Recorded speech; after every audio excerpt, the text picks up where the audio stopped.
नमस्कार, मैं बीपी राणा आपका अपने channel chemistry classes bye Rana sir में बहुत बहुत स्वागत करता हूं। और आज मैं आपके लिए केमिस्ट्री का जो सेकंड चैप्टर है उसका फर्स्ट टॉपिक आता है आपका कैथोड किरणों की खोज, एनोड किरणों की खोज। मैंने बोर्ड पर दोनों ही बनाए हुए हैं। क्यों? इसलिए बनाए हुए हैं क्योंकि इन दोनों में बहुत ज़्यादा समानताएँ हैं। कैथोड किरणों में भी, एनोड किरणों में भी, इलेक्ट्रॉन में भी, प्रोटॉन में भी, इनके गुणों में भी बहुत ज़्यादा समानताएं हैं। चलिए बात कर लेते हैं पहले कैथोड किरणों की। तो देखिए ये इसे कहते हैं विद्युत विसर्जन नलिका, इलेक्ट्रिक डिस्चार्ज ट्यूब, विद्युत विसर्जन नलिका। हेडिंग है कैथोड किरणों की खोज या ऋण किरणों की खोज या इलेक्ट्रॉन की खोज। तो बात कर लेते हैं कि सन 1859 जूलियस पल्कर। तो 1859 में जूलियस पल्कर नामक वैज्ञानिक ने विद्युत विसर्जन नलिका में बहुत कम दाब, कितना दाब, 0.001 मिलीमीटर पारे के बराबर, बहुत कम दाब पर गैसों में उच्च विभव 10,000 से 30,000 वोल्ट की विद्युत धारा प्रवाहित करने पर पाया कि कैथोड की ओर से कुछ किरणें निकलती हैं। दोबारा सुन लीजिए, तुरंत याद हो जाएगा। सन 1859 में जूलियस पल्कर नामक वैज्ञानिक ने विद्युत विसर्जन नलिका में बहुत कम दाब, ये वाला 0.001, बहुत कम दाब पर गैसों में उच्च विभव 10,000 से 30,000 वोल्ट की विद्युत धारा प्रवाहित करने पर पाया कि कैथोड की ओर से कुछ किरणें निकलती हैं। क्योंकि ये किरणें कैथोड की ओर से निकलती हैं, इसीलिए इनको कैथोड किरणें कहा जाता है। अब क्योंकि कैथोड को नेगेटिव पोल, ऋण ध्रुव माना जाता है, तो ऋण ध्रुव की ओर से निकलने के कारण इन्हें ऋण किरणें भी कह देते हैं। देखिए आपको थोड़ा चित्र अटपटा लग रहा होगा, मैं आपको दोबारा से फटाफट इसको बना करके दिखा देता हूं। ऐसा नहीं है कि ज्यादा है, मतलब कोई भारी चित्र है, बहुत हल्की सी बात है। आप एक ट्यूब बनाएंगे, बना देता हूं मैं बहुत जल्दी करके, बस ये मानिएगा आपका काम पूरा हो गया। यहाँ पे एक इलेक्ट्रोड बनाइए, यहाँ पे दूसरा इलेक्ट्रोड बनाइए, दोनों को आपस में जोड़ दीजिए। यहाँ पे कट मार के HV का मतलब होता है हाई वोल्टेज, 10,000 से 30,000 वोल्ट, 10,000 से 30,000 वोल्ट। यहाँ पे टू वैक्यूम यानी निर्वात उत्पन्न करने के लिए, टू वैक्यूम, इसको आप कैथोड कह देंगे। हिंदी में भी कैथोड लिखा जाता है, कैथोड को नेगेटिव भी कहते हैं। इसको आप एनोड कह देंगे, हिंदी में भी एनोड लिखा जाता है, पॉजिटिव कहते हैं। यहां से आप लोग कुछ किरणें निकलती हुई दिखाएंगे। मैं तो ऐसे काट दूंगा, आप लोग अपने तरीके से करिएगा। और यहाँ पर आप दाब के लिए लिख देंगे 0.001 मिलीमीटर पारे के बराबर, और इनका नाम दे देंगे आप कैथोड किरणें, कैथोड रेज, कैथोड किरणें। अब आ जाइए 1859 में किसने, जूलियस पल्कर नामक वैज्ञानिक ने बहुत कम दाब पर गैसों में उच्च विभव 10,000 से 30,000 वोल्ट की विद्युत धारा प्रवाहित करने पर पाया कि कैथोड की ओर से कुछ किरणें निकलती हैं। क्योंकि ये किरणें कैथोड की ओर से निकलती हैं, इसीलिए इन किरणों को कैथोड किरणें कहा जाता है। और कैथोड को नेगेटिव, ऋण ध्रुव, पोल, नेगेटिव पोल, जैसे धरती के दो ध्रुव होते हैं, उत्तरी और दक्षिणी, ऐसे ही इलेक्ट्रिसिटी के दो पोल होते हैं, नेगेटिव पॉजिटिव।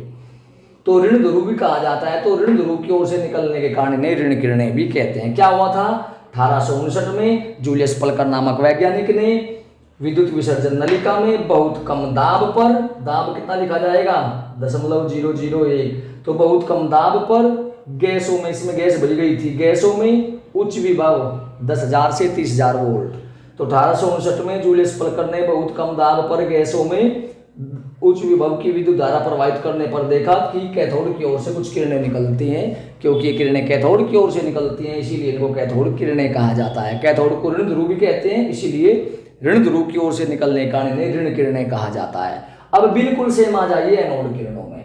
इसका हेडिंग बनता है एनोड किरणें या धन किरणें या कैनाल किरणें या गोल्डस्टीन किरणें या फिर प्रोटॉन। इलेक्ट्रॉन प्रोटॉन क्या होंगे अभी बताएंगे आपको। तो इनकी खोज, तो इसमें आता है सन 1886, वैज्ञानिक का नाम था गोल्डस्टीन। सन 1886 में गोल्डस्टीन ने छिद्रित कैथोड युक्त, बस ये एक शब्द इसमें अलग है और कुछ भी अलग नहीं है। सन 1886 में गोल्डस्टीन नामक वैज्ञानिक ने छिद्रित कैथोड युक्त विद्युत विसर्जन नलिका में बहुत कम दाब पर गैसों में उच्च विभव, वही है दाब और इलेक्ट्रिसिटी की जो वोल्टेज है, बहुत कम दाब पर उच्च विभव की विद्युत धारा प्रवाहित करने पर देखा कि एनोड की ओर से, अब की बार इधर इसमें ये कैथोड था, ये एनोड, इसमें ये एनोड बनाएंगे और ये कैथोड, वो भी छेद वाला छिद्रित। तो 1886 में गोल्डस्टीन नामक वैज्ञानिक ने बहुत कम दाब पर गैसों में उच्च विभव की विद्युत धारा प्रवाहित करने पर पाया कि एनोड की ओर से कुछ किरणें निकलती हैं जो कैथोड के छिद्रों में से निकलकर सामने वाली दीवार पर टकराकर चमक उत्पन्न करती हैं। ये चमक के लिए दिखाया गया है। चूंकि ये किरणें एनोड की ओर से निकलती हैं, इसीलिए इन किरणों को एनोड किरणें कहते हैं। और इनकी खोज की थी गोल्डस्टीन ने, इसीलिए इनका एक नाम गोल्डस्टीन किरणें हैं। एनोड को धन ध्रुव कहा जाता है, तो धन ध्रुव से निकलने के कारण इन्हें धन किरणें भी कहते हैं। और छिद्र को कैनाल कहा गया यहाँ पे, तो कैथोड के छिद्रों यानी कैनाल में से निकलने के कारण इन्हें कैनाल किरणें भी कहा जाता है। एक बार फिर सुन लीजिए, सन 1886 में गोल्डस्टीन नामक वैज्ञानिक ने छिद्रित कैथोड युक्त विद्युत विसर्जन नलिका में बहुत कम दाब पर उच्च विभव की विद्युत धारा प्रवाहित करने पर देखा कि एनोड की ओर से कुछ किरणें निकलती हैं जो कैथोड के छिद्रों में से निकलकर सामने वाली दीवार पर टकराकर चमक उत्पन्न करती हैं। क्योंकि ये किरणें एनोड की ओर से निकलती हैं, इसीलिए इनको एनोड किरणें, एनोड को धन ध्रुव कहते हैं, इसीलिए धन ध्रुव से निकलने के कारण इन्हें धन किरणें। खोज गोल्डस्टीन ने की थी, इसीलिए इनको गोल्डस्टीन किरणें। और छिद्रों को यहाँ पर कैनाल कहा गया है, तो कैथोड के छिद्रों में से निकलने के कारण इन्हें कैनाल किरणें भी कहते हैं।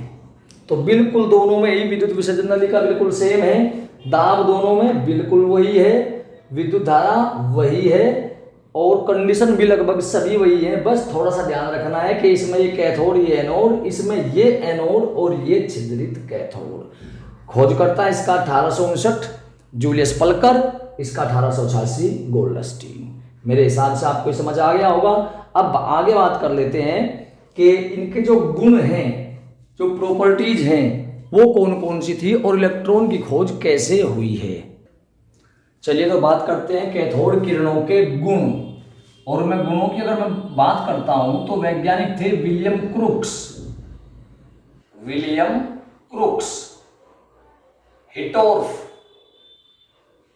हिटोर्फ, पेरिन और जे टॉमसन, जिसे थॉमसन भी कहते हैं, जे टॉमसन।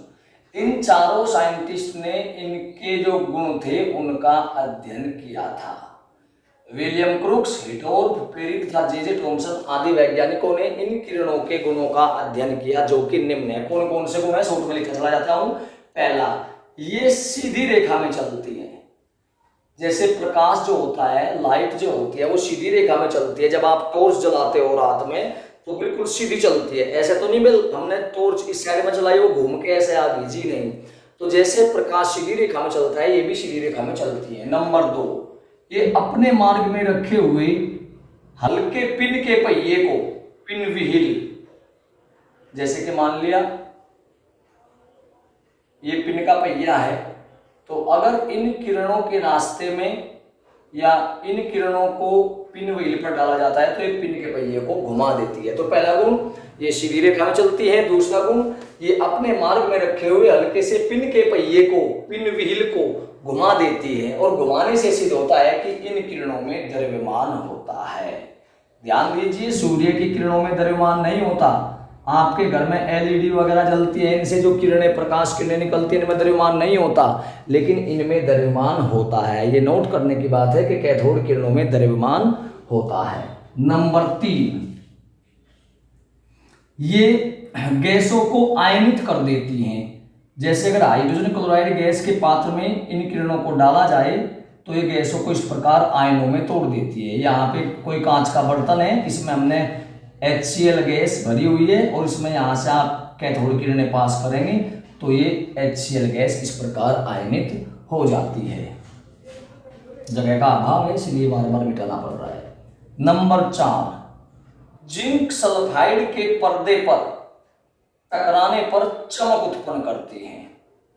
क्या उत्पन्न करती हैं? जिंक सल्फाइड के पर्दे पर टकराकर चमक उत्पन्न करती हैं। नंबर 5 पर आता है आपका एक्स किरणें उत्पन्न कर सकती हैं। एक्स किरणें आप समझ जाते होंगे शायद। एक्स किरणें मतलब एक्सरे जब हड्डियां वगैरह टूट जाती हैं तो वो जो एक्सरे किया जाता है उसी को एक्स किरणें कहा जाता है। तो जो कैथोड किरणें होती हैं ये एक्स किरणों के प्रोडक्शन में भी हेल्प करती हैं, यानी एक्स किरणें उत्पन्न कर सकती हैं। नंबर 6, इन किरणों के लिए E बटे m यानी आवेश बटे द्रव्यमान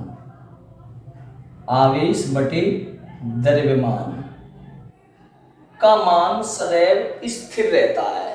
इन किरणों के लिए आवेश बटे द्रव्यमान का मान सदैव स्थिर रहता है और ये इस बात पर निर्भर नहीं करता कि विद्युत विसर्जन नलिका में कौन सी धातु के इलेक्ट्रोड लिए गए थे या कौन सी गैस भरी गई थी।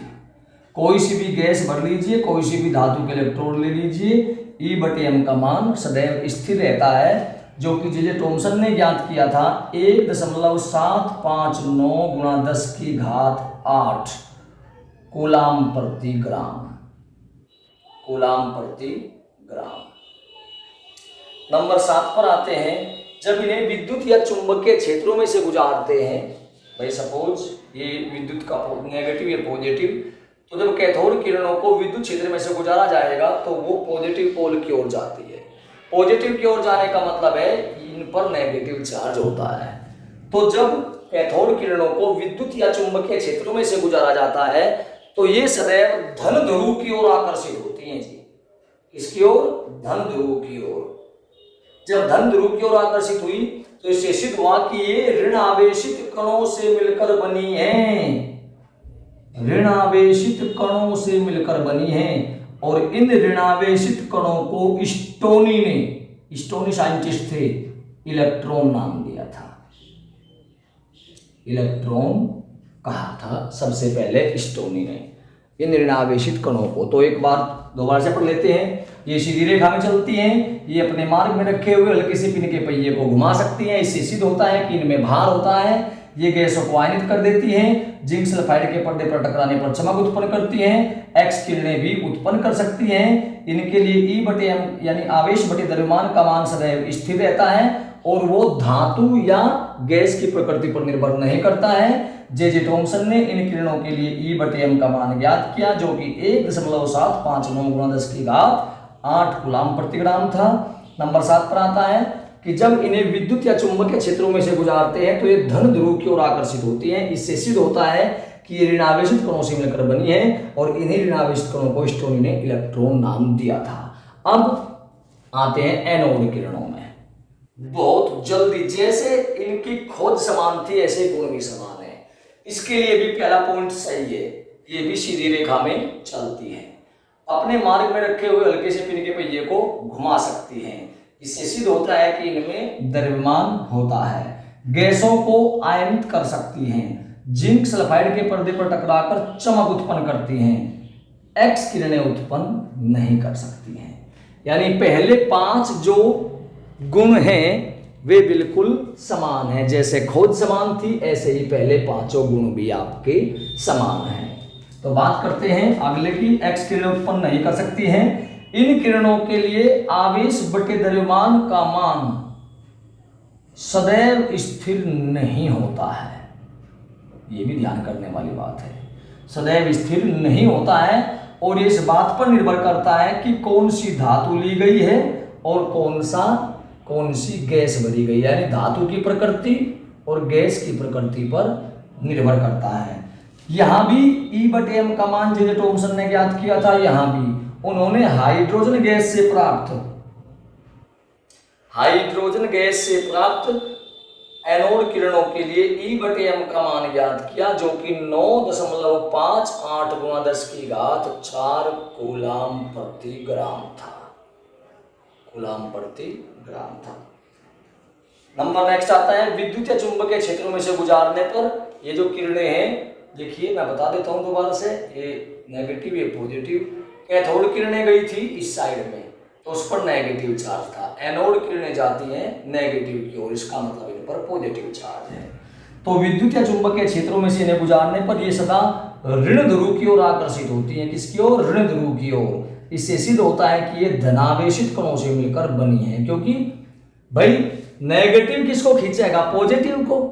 तो जब नेगेटिव की ओर जा रही है तो उसका मतलब इन किरणों पर पॉजिटिव चार्ज है, यानी धनावेशित है ये। तो ये धनावेशित कणों से मिलकर बनी है और इन धनावेशित कणों को सबसे पहले रदरफोर्ड नामक वैज्ञानिक ने प्रोटॉन नाम दिया था। किसने? रदरफोर्ड नामक वैज्ञानिक ने प्रोटॉन नाम दिया। तो ज्यादा कुछ नहीं है, सीधा सीधा सा करना है। इनके गुण, कैथोड किरणों के गुणों की खोज विलियम क्रूक्स, हिटोर, पेरिन तथा जे थॉमसन ने। कौन कौन से? विलियम क्रूक्स, हिटोर, पेरिन और जे थॉमसन ने इनके गुणों का अध्ययन किया, जो कि बताए गए कौन कौन से। नंबर 1, सीधी रेखा में चलती हैं, अपने मार्ग में रखे हुए हल्के से पिन के पहिए को घुमा सकती हैं, इससे सिद्ध होता है कि इनमें भार यानी कि द्रव्यमान होता है।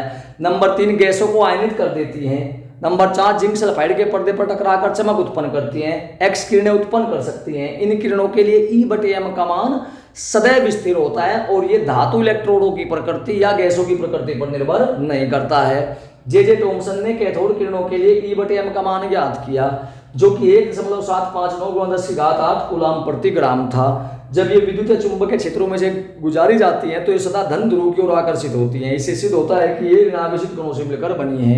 उन ऋणावेशित कणों को स्टोनी ने इलेक्ट्रॉन नाम दिया। अब एनोड किरणों की खोज में आ जाइए। एनोड किरणों के गुणों का अध्ययन किया था वाइन और जे थॉमसन ने।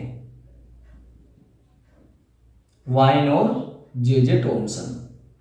तो एनोड किरणों के गुणों का अध्ययन वाइन और जे थॉमसन ने किया, जो कि निम्न प्रकार है। नंबर 1, सीधी रेखा में चलती हैं, अपने मार्ग में रखे हुए हल्के से पिन के पहिए को घुमा सकती है।